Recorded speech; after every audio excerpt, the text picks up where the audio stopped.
All right, guys, so your presenters this evening will be myself and Ernest Porter. Now, Ernest is extremely passionate about nature and photography, and he has been a wildlife photographer since 2011. He is also a committee member for two non-profit organizations, namely the Botanical Society of South Africa and the Black Eagle Project of Rhodocrons. He is a qualified Fugaza guide, currently working for a photo safari company called Eagle Eye Safaris. And as you can see, they are the proud sponsors of this webinar this evening. And this company he started with a friend in 2016. So myself, Candace Donovan, I have an honors degree in zoology and nature conservation, and I am a passionate member of the BEPR and have been there since 2004. I absolutely love enthusing people to appreciate nature and all living beings around them, and I find education to be such a vital tool in doing so. So what is the Black Eagle Project of Rhodocrons? Who are we? Well, we are this orange group of people right here at the top of the slide, but really we are a group of volunteers that are mainly there to monitor the black eagles at the Walter Sisulu National Botanical Gardens, and we do this on weekends, Tuesdays, and public holidays. Also, very importantly, we are there to educate and inform the public about these incredible birds and raptors in general. So what we do is we have a monitor for the day, take a telescope and set it up in the gardens in an area where most of the eagles' favorite perches and their nests are visible from.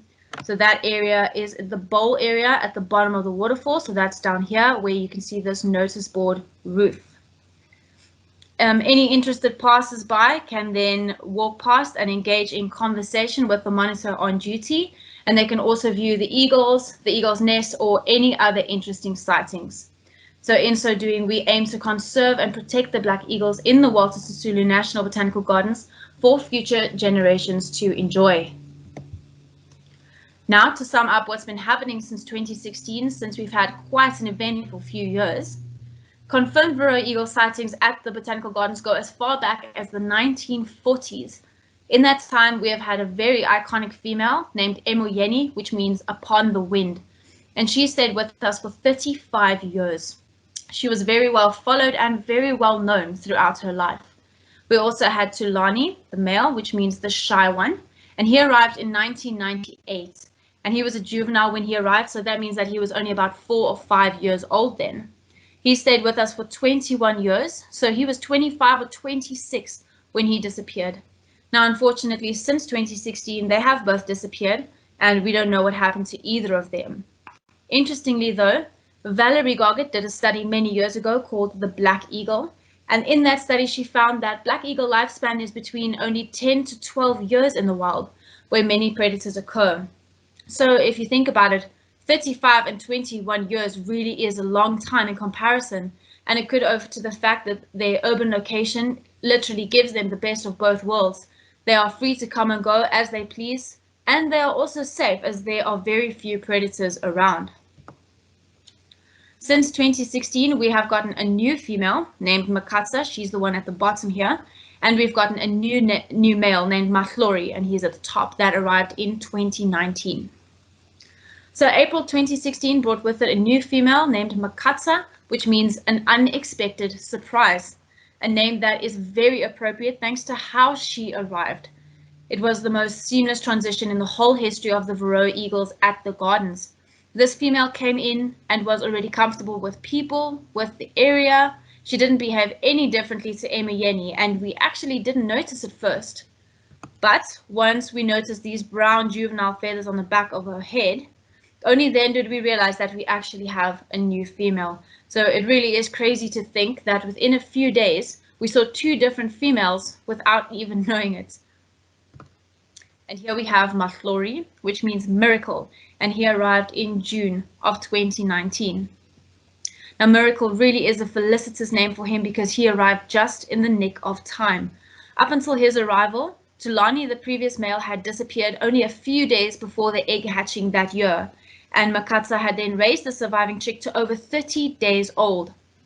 We, as members of the Black Eagle Project, were quite worried at this point because the female would surely not be able to keep hunting and feeding this growing chick for another 2 months. Enter Mahlori, the miracle, another hunter to help Makatsa make it a successful breeding year. But in nature, a new adult entering a new territory for breeding purposes will kill off any existing young from their new mate's previous mates, as there is no biological advantage to using your precious energy raising the genes of a different adult, and this is termed infanticide. But infanticide did not seem to be the case with Mahlori, as he seemed to really accept the fact that the chick was there and that Makatsa was really hell-bent on raising this chick. Or so we thought. On the 4th of August, once the eaglet had reached 52 days old, Mahlori was seen grasping the eaglet and removing it from the nest, the exact moment of which was captured here in this photo that was given to us by Veronica Adamson.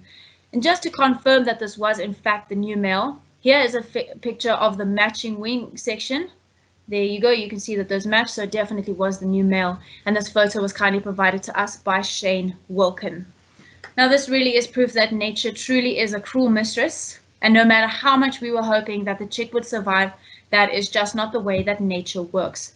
But you know what, it's all a part of the adventure of learning about these incredible birds.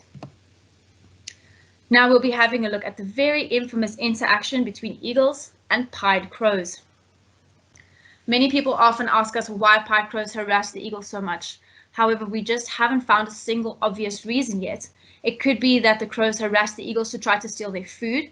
The crows could be after the eagles' eggs, maybe their chicks, or even they're just trying to intimidate the eagles as a form of repulsion. We simply don't have a conclusive answer. We have noticed that more crows mob the eagles more frequently around April, when the eagles start their breeding season. So breeding is clearly of interest to the crows. Usually the eagles don't specifically react to the crow's presence, as the crows don't really present much of a threat. But every so often they do get their fill and they show the crows exactly who is boss, as you can see in this photo. At the Walter Sisulu National Botanical Gardens, we haven't seen any eagles actually hurting any of the crows, but at the Wonderboom site, the male of the resident pair kills crows and actually displays them on hillsides. Now that really is one way to warn other crows that they really need to stop their nonsense. Here is a nice size comparison between the species. An adult female black eagle can weigh up to 4.5 kilograms, so that's 10 pounds, which is equal to the weight of 8 crows, because they weigh 550 grams or 1.2 pounds, which is based on the Roberts Bird Guide. So crows really are pretty brave to tackle something that is 8 times their size. But they can gang up on the eagles, and we've seen up to 22 crows harassing a single eagle. So strength in numbers really is an advantage that the crows like to take advantage of. Notice here how the eagle has gained on the crow from the previous picture to this one. Now this is because the crows flap vigorously in order to get speed to dodge the eagles, but eagles glide and they stoop in order to reach their high speeds. So essentially the eagles are faster and they put in less effort to achieve that, something that the crows really should consider when they're ganging up on the eagles.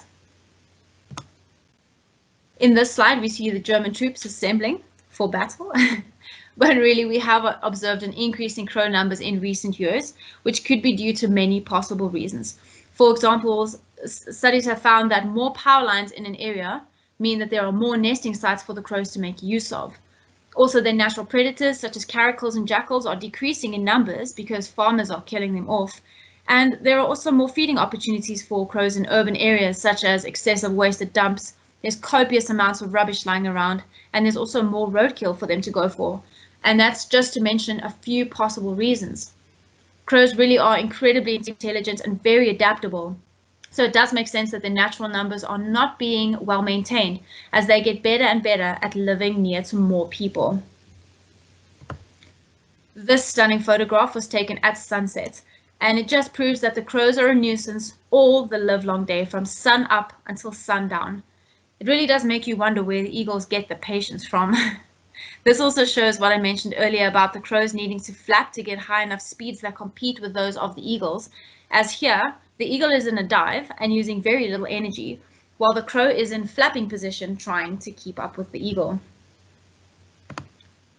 We've now had a look at the interaction between eagles and crows, and now we can focus on interactions between eagles and falcons. Not only are peregrines rock stars in nature, but we had our very own pair of rock stars that graced us with their presence and provided countless photographic opportunities with all of their activities. They are actually an uncommon visitor in the gardens, but they stayed with us for an entire year between 2014 and 2015. And we thought that they were even considering breeding there as they were checking out the eagle's top nest. Like most falcons, peregrines don't build their own nest, but they rather use abandoned nests or they lay eggs in soil depressions on cliff ledges. But we'll get to that. First, let's meet them. Here they are. On the left, we have Scruffy. She is the adult female, and she is quite aptly named, as you can see in the picture from that wing of hers. And here on the right, we have Speedy. He is a male, and he is a sub-adult, as we can tell from his streaky chest feathers. He was named Speedy because as a bird-catching raptor, he is 1/3 smaller than the female due to what is known as reversed size dimorphism. His reduced size makes him quicker and more agile to hunt faster birds, while the female can catch larger, less maneuverable prey. She can carry the eggs, and being larger also helps her to defend her nest site just a little bit better. While we did think that they may be nesting, only 3 occurrences of mating were seen, and unfortunately, no eggs were laid. Interestingly, peregrines are the fastest moving animals on the planet in a dive.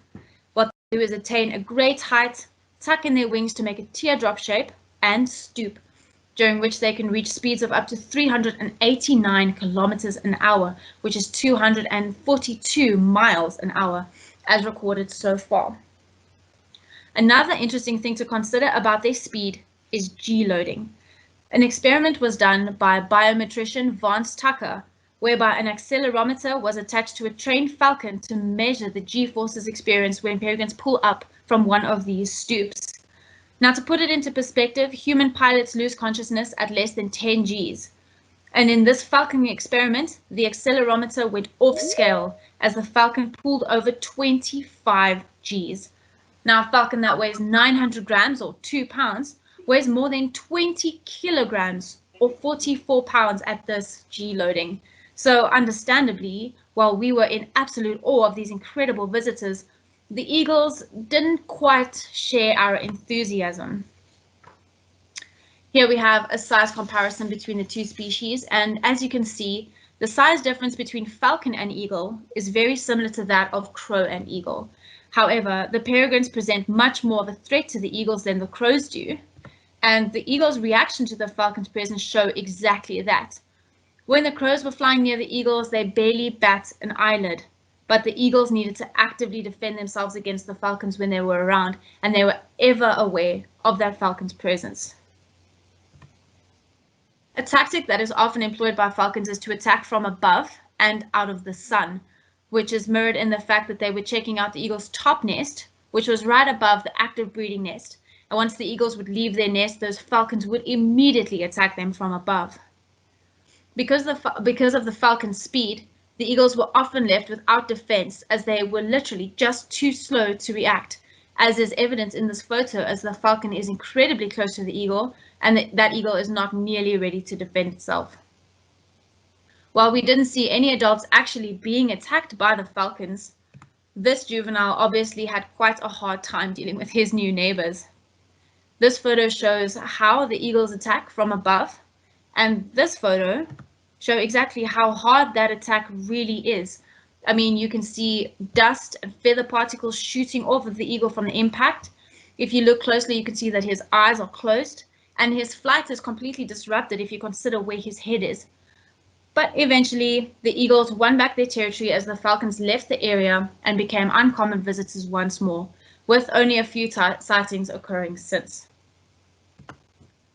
This must be something that the eagles were very happy about winning back from the peregrines, their territory, equipped with its amazing waterfall, something that they love to take advantage of every now and then for bathing.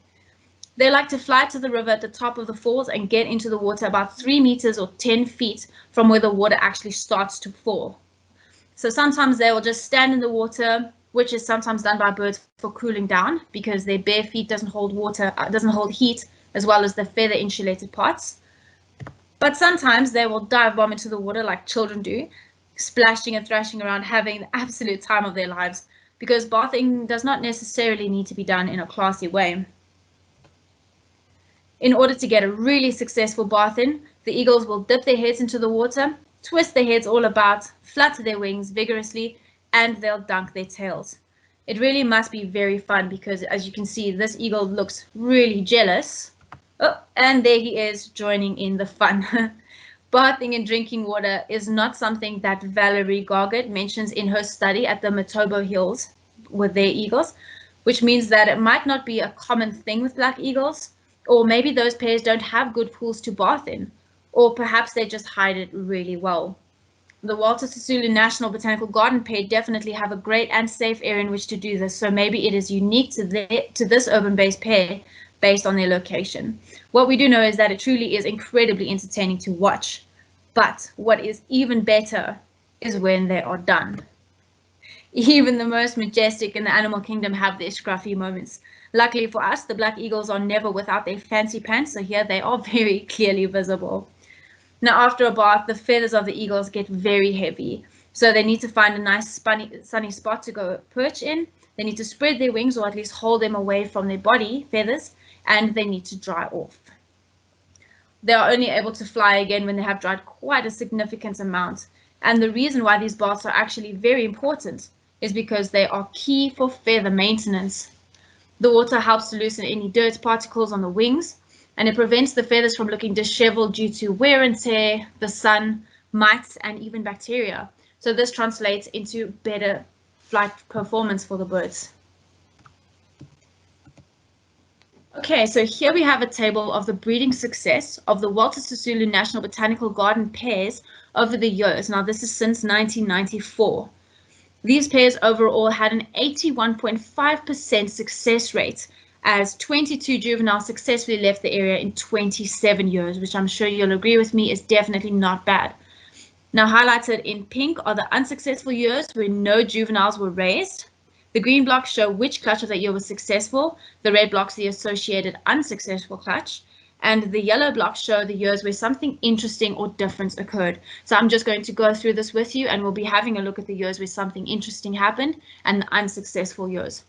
Starting off with 1994, their first attempt was unsuccessful because there were inclement weather conditions. There were snow flurries and also strong winds that were blowing the waterfall water onto the nest. But the eagles laid again, and the second clutch that year was successful, which is fantastic. 95, that was a successful year. 1996, the first clutch was laid early on the top nest, and Cain grew very nicely. But then, to our surprise, the adults laid again on the bottom nest.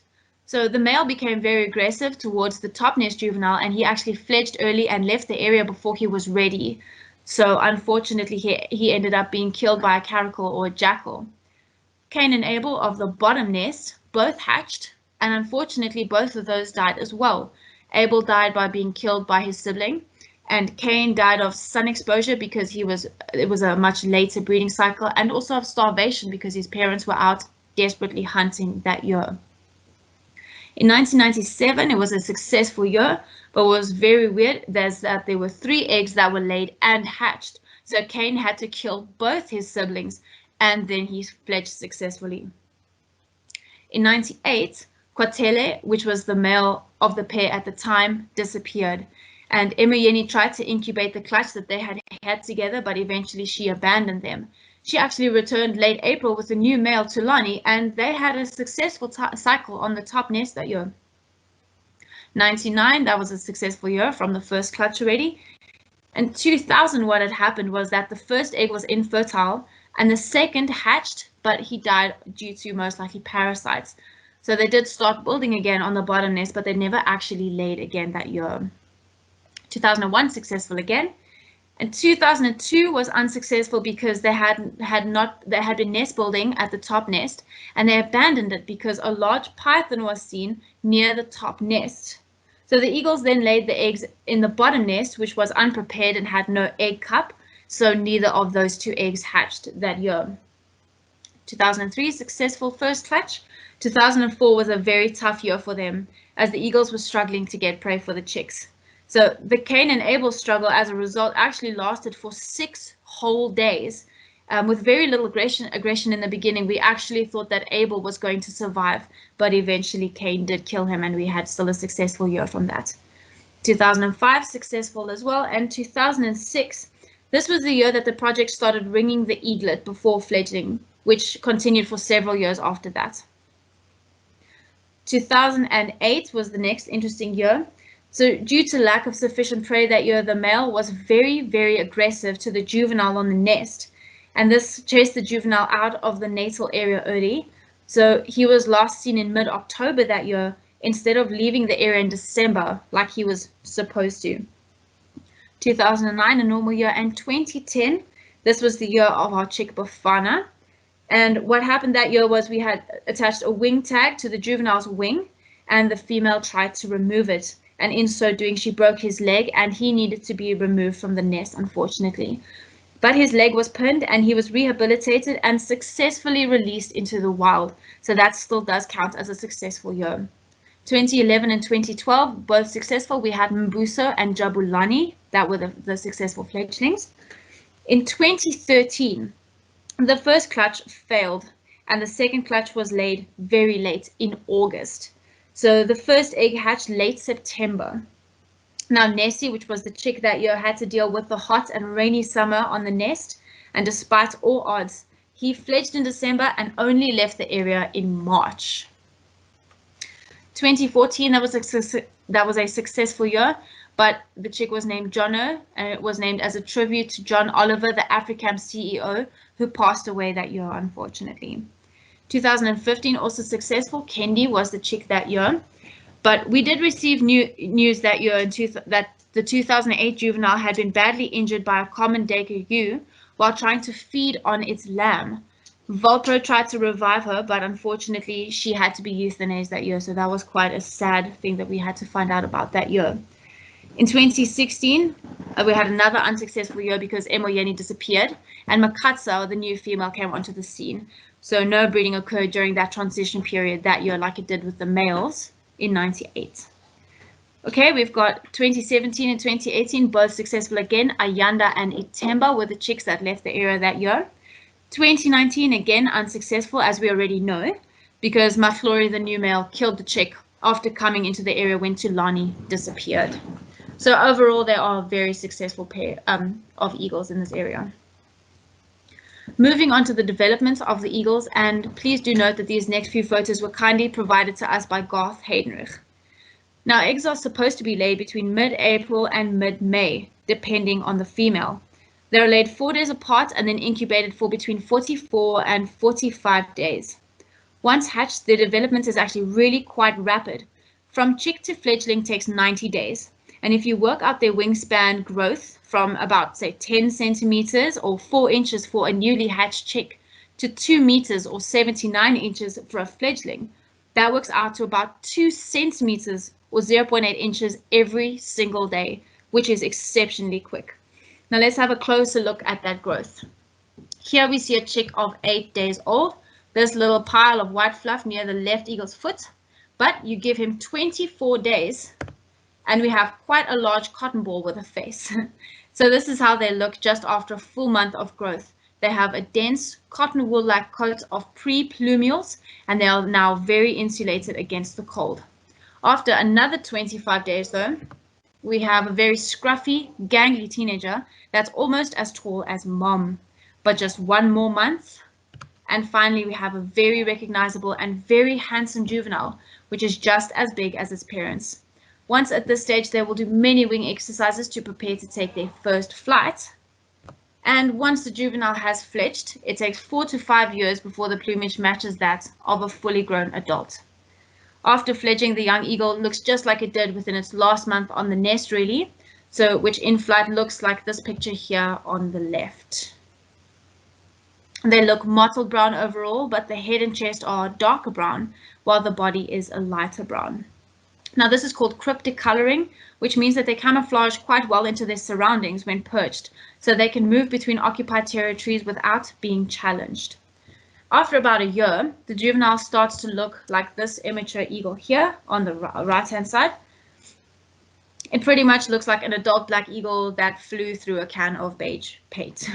While the dark adult feathers are starting to show, the light juvenile feathers still abound as the wings and the tail are still predominantly light brown. After about 2 years, the sub-adult plumage approaches this look. over here. Looks like an adult that really just hasn't combed his hair. These light brown juvenile feathers can still be used to estimate the age of the birds at this stage, as they are a telltale sign of youth. And this is how we identified the new female from the old one, if you recall. And finally, after about 4 years, they look like the black eagles that we recognize as adults, with their beautiful black plumage, their white wing window sections, and the angel on their backs. Ernest will now be presenting to you the interesting hunting behaviors. Thank you so much, Candace.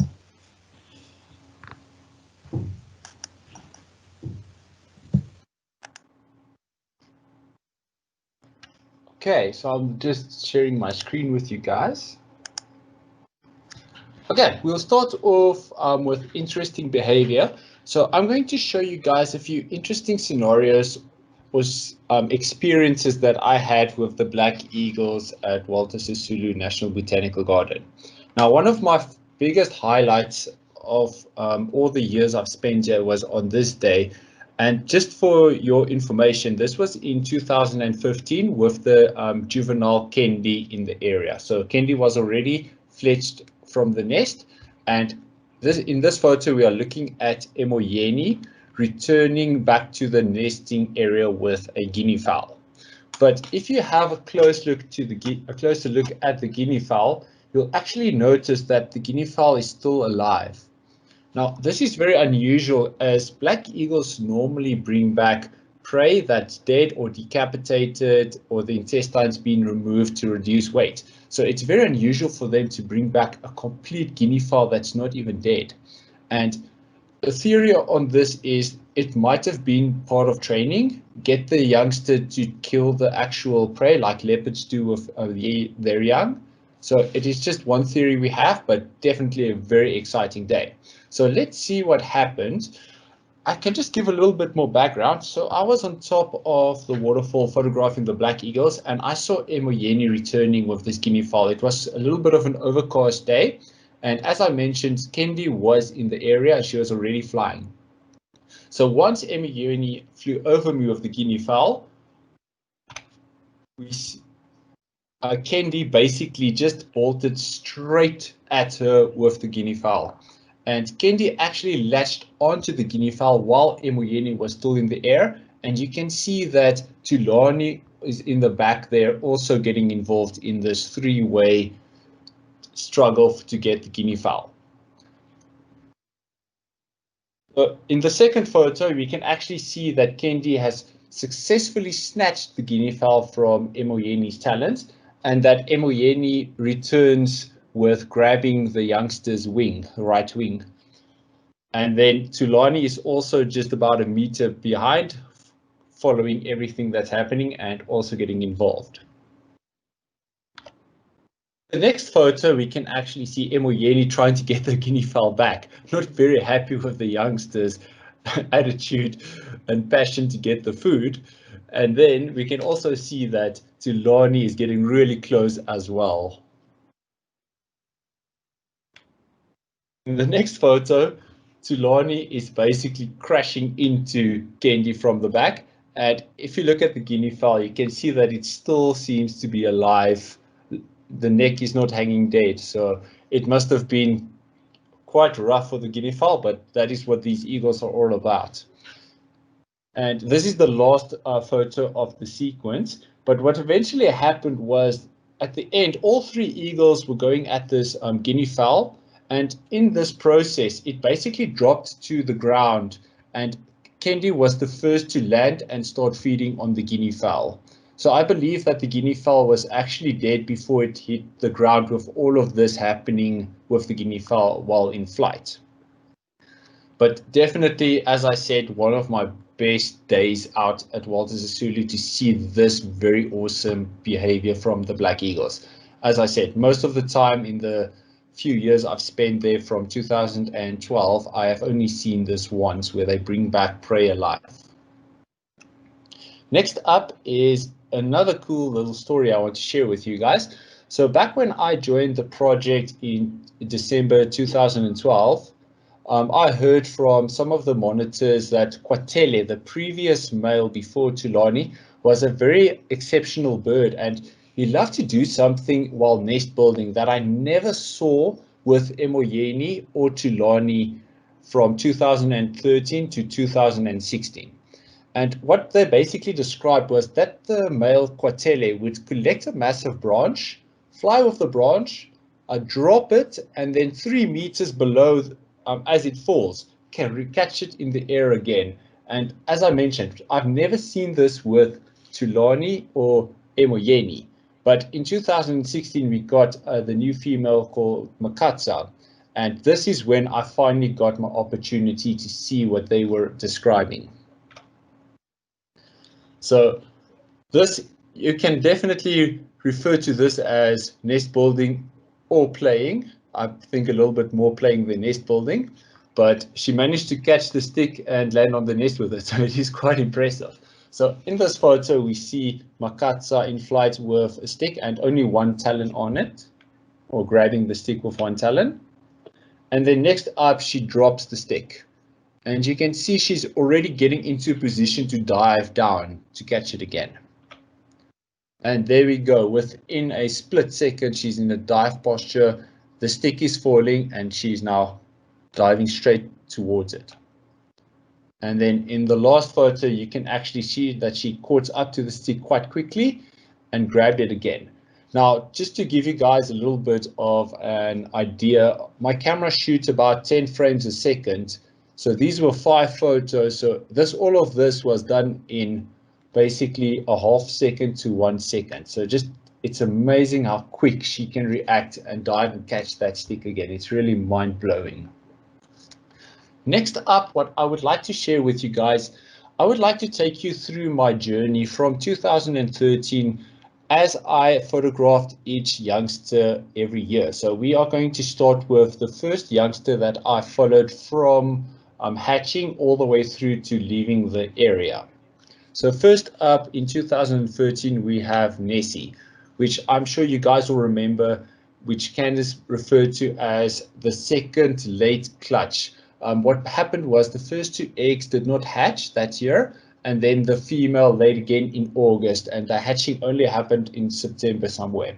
Now, usually the black eagles breed in winter time. It can get quite hot on that nest on the cliff there, so it's definitely preferable. They definitely prefer to breed in winter time, and they were forced to, if they wanted to raise a chick that year, to do it that late in summertime. And it was obviously a very difficult year for them, and we could see that Emoyeni was shielding the chick and the eggs quite a lot, opening her wings to get the sun off the youngster in that year. But it was quite amazing because they did actually manage to raise that youngster Nessie through the summertime. Now, in the first photo we are looking at, we see Nessie flying in front of the waterfall. But if you guys are familiar with Walter Sisulu, you'll know that that waterfall is just a little stream going down. It's not, this looks like a much bigger waterfall. And this just displays or illustrates what I've been saying, that it's been in summertime, in our rainy time.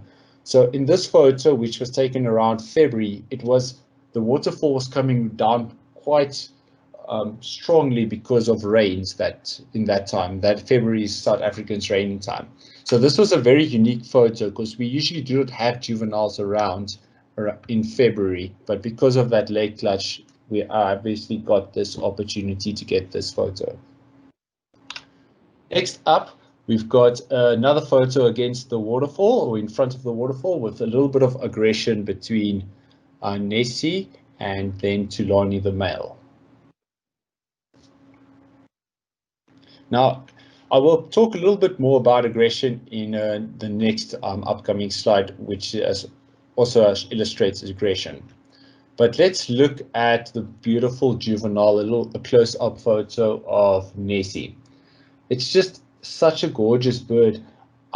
A lot of people actually think that the juveniles are more pretty than the adults. Obviously, the pitch black or jet black adult is quite a unique looking eagle, but there is definitely something beautiful about the plumage on juveniles. And I have to just mention the story on how I got this specific photo, this close-up of Nessie perched in a tree. And I was actually on top photographing the eagles on the waterfall. And I got a phone call from another a member or volunteer in our project. And she said that a friend just phoned her and said there was an eagle at the bottom at the geological trail, which is from the entrance to the waterfall, basically halfway. It's somewhere where we usually do not see any juveniles. But she phoned me and I haven't seen the youngster that day while being up there. So I thought, let me follow up and see what's happening. And once again, because it was such a late clutch, this youngster was caught down there because of lots of rain. So it was quite wet and soaked, and it's actually spent almost the entire day in that area. And that is how I managed to get this photo of the youngster close up perched in a tree. Next up is one of my favorite photos. I'm always ecstatic when I can get a photo of a black eagle flying straight at me like this.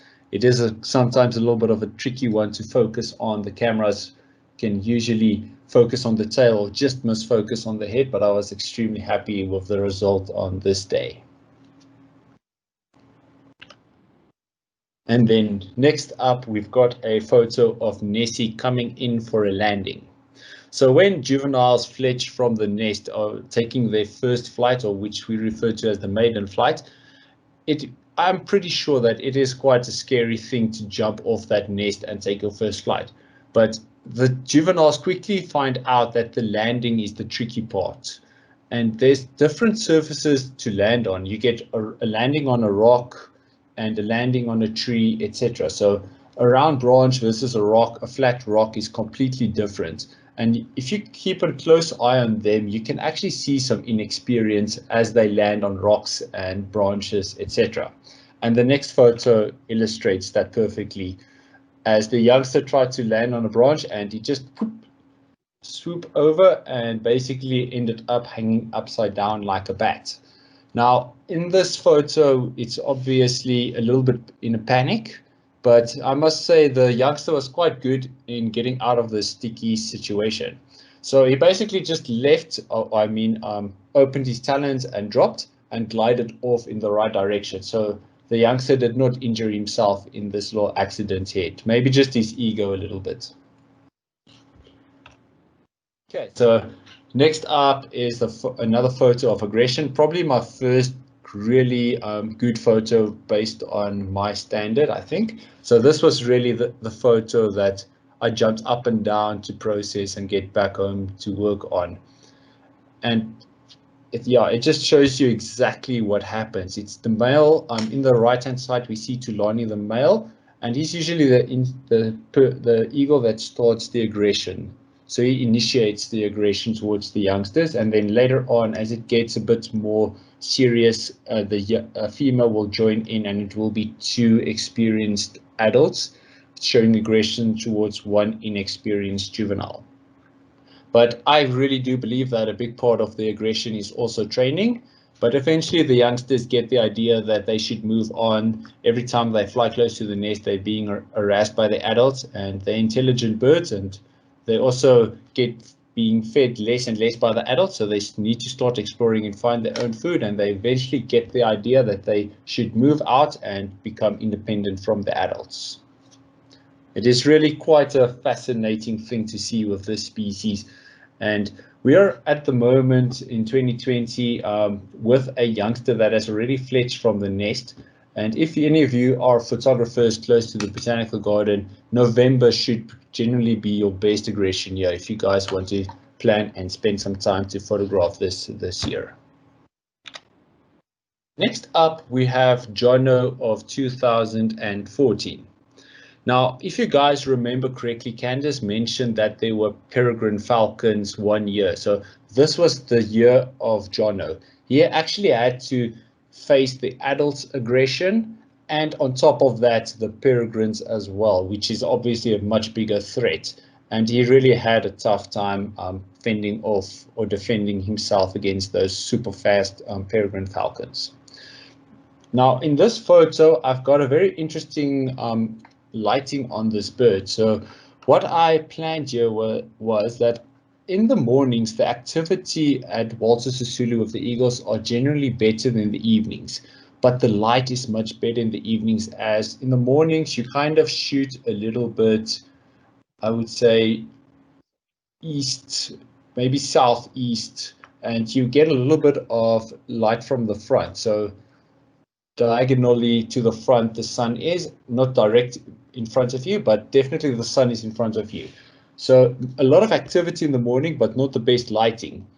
And then I wanted to get a specific photo where the eagle would be in the sunlight, but the shadows would creep up behind it on the mountain. And that is exactly how I got the shot. So I spent about 2 weeks going every evening with my handful of photos that I brought back, and it definitely was worth it because this photo just came out perfectly, exactly as I envisioned. So if you guys are also interested in getting something like this, the evenings, you have to be patient and have a lot of time, but the lighting is just so much better, and this opportunity of the shadows in the background presents itself in the evenings. Next up, as I mentioned, so the peregrine falcons were a big problem with Jono, and if you guys recall, Candace also showed some photos of Jono being actually struck by the peregrine falcon. So he really had a lot of, let's call it training as a youngster, defending himself against the adults and the peregrine falcons. But really a tough year for that youngster, but he managed to survive it all, and I'm sure that he's doing great at the moment wherever he is. And then in this photo, we are seeing two adults now attacking one youngster. As I mentioned before, so later in the season, the female starts joining in with the aggression, and it's two experienced birds attacking one juvenile. And you can see that the youngster was quite panicky in this photo with his mouth open calling. And that is quite normal for them to be a bit panicky when the adults come at them. I'm sure I would have done exactly the same. Now, the next three photos is just a little sequence that I always remember. I was photographing also on top, and Jono was flying almost straight at me, but I picked up the male was coming from the left in my corner of my eye. But Jono actually ran out of airspace here to avoid the adult. And as you can see there, the male's coming from the left, and Jono is heading into a shrub. Then boom, that, as I mentioned, he ran out of airspace, and you can actually see that his one eye is covered with his nictitating membrane. So just to protect that eye from any potential foliage that can damage his eye. But yeah, they definitely have their talents fool the youngsters with the adults at this time of year. Okay, next up is Kendi, and this was definitely a standout juvenile for me, probably the most exciting one I have photographed. And she explored everywhere. It was unbelievable, the stories we picked up. I remember that, so I'll just explain, but there's office buildings about, let's say, 300 meters from the waterfall, quite down under, not on top of the mountain, at the bottom. And one night we actually got a photo of a security guard took with his cell phone, and it was basically Kendi sleeping on the ground next to the office building. So that was a first for us to find out that a juvenile is actually sleeping way down there on the ground. Definitely not the safest place to sleep, but at least it's next to security. So, but yeah, definitely one of our most interesting juveniles, and she just explored everywhere, and she was very active from a young age, etc. She was also the only juvenile I've ever seen to join the adults when they were bathing. However, she did not get into the water. She was just standing on the side and drinking some water and watching them bath. But I've never seen any other juvenile almost joining the adults on top next to the river as they're bathing. And then when they all of them took off, I managed to get this very interesting photo of Kendi flying in front of the rapids as the waterfall starts falling down there. So next up, we've got Kendi a little bit in a stooping position where you can see the alula feathers displaying quite beautifully. And this is a lot of times, this is how they would come in for a landing. That last 20 to 30 meters before they land and before they open their wings, they kind of break like this and just go in and land. So this is just before she actually went to the river, I believe. This is where I got that photo. And then, like all juveniles, Kendi also had to face the adults' aggression and also training, as I mentioned before. And this one photo just shows how great she was, going upside down, stretching her talon out to defend herself from Tulani coming from the top. And then in this photo, it actually seems like Kendi is much larger than the father. But yeah, sometimes photos do, it's a little bit of an optic illusion sometimes, but juveniles actually might have training feathers, so feathers that are slightly bigger than adults, full adults, just to assist them in flight. So that is one theory that might also contribute to her looking larger as the male. And then obviously females are about 33% heavier than males and slightly larger as well. So that might indicate that Kendi was a female. So next up is Ayanda. Now, if you guys will remember, we lost Emoyeni in 2016. So when Makatsa replaced Emoyeni in 2016, there was no breeding that year. So the year after that, Ayanda was produced, and that was obviously Makatsa and Tulani's first offspring. No, I must mention that I did not have as much time to spend with the 2017 and 2018's juvenile as I did with the previous 3 years, but I also remember it being a little less active than the other three. There weren't as much aggression, and you had to spend much more time to get photos of the juvies getting close to you for some reason for those 2 years. So it was 2 tricky years for me to get some unique photos. But once again, it's such a stunning, beautiful bird, as you can see in this photo. And yeah, I was very lucky to get the eye level flight of the bird approaching me from the side there.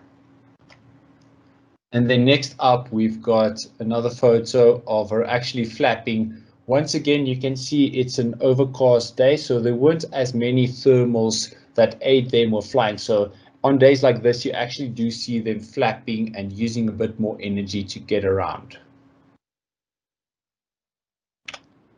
And then next up, we've got Itemba of 2018. So this was now Makatsa and Tulani's second offspring. And yeah, just a great posture I got in flight of this youngster. And then in this photo, it was quite interesting. The youngster was actually landing on the eagle's top nest to avoid the parental aggression.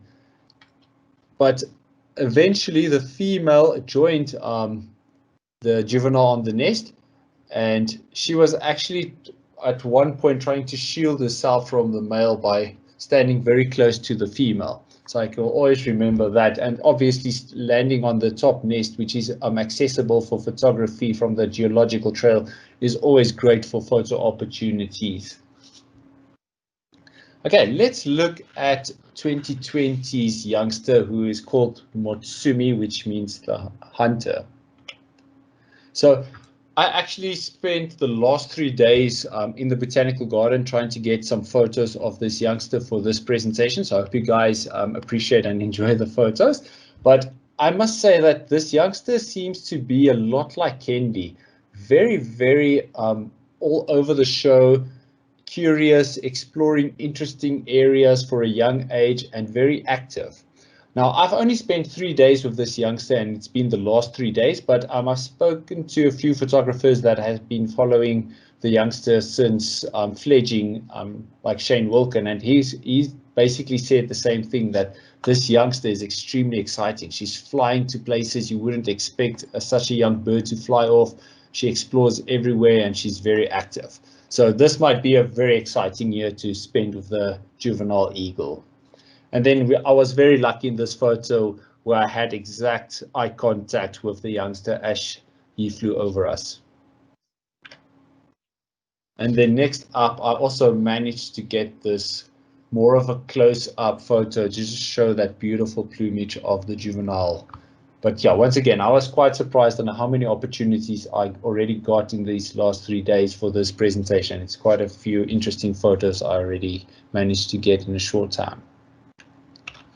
And then now this photo was taken yesterday, about 7:10, and I was very lucky where Motsumi basically landed on a rock relatively close to me. I'm obviously shooting with a lot of zoom, but yeah, you can see that I managed to walk away yesterday with a stunning static shot of that beautiful juvenile. Now, I hope you guys have enjoyed our presentation part 2, and I hope that you guys were able to see part 1 and part 2, as we were obviously going into the breeding cycle in part 1 and more interesting extra things in part 2. But this is unfortunately the end of part 2. I really hope you guys enjoyed. And then next up, I would just like to mention that we are a non-profit organization, and we really rely on donations to conserve and protect the eagles and educate the public, etc. So we would really appreciate any donations made to the project. I have actually already copied this link on the left there into the chat as the first message from myself, but you'll be able to find the sponsorship page or the donate now page on our website as well. It's blackeagles.co.za. So please, we have a PayPal account for foreigners donating, and then also banking details on our website for South Africans. And then once again, I would just like to mention that this presentation or webinar was sponsored by Eagle Eye Safaris. So I'm Ernest Porter. I'm a co-owner and a guide for the photographic safaris, and yeah, we are basically would love to host you guys on a safari if you would like to join me.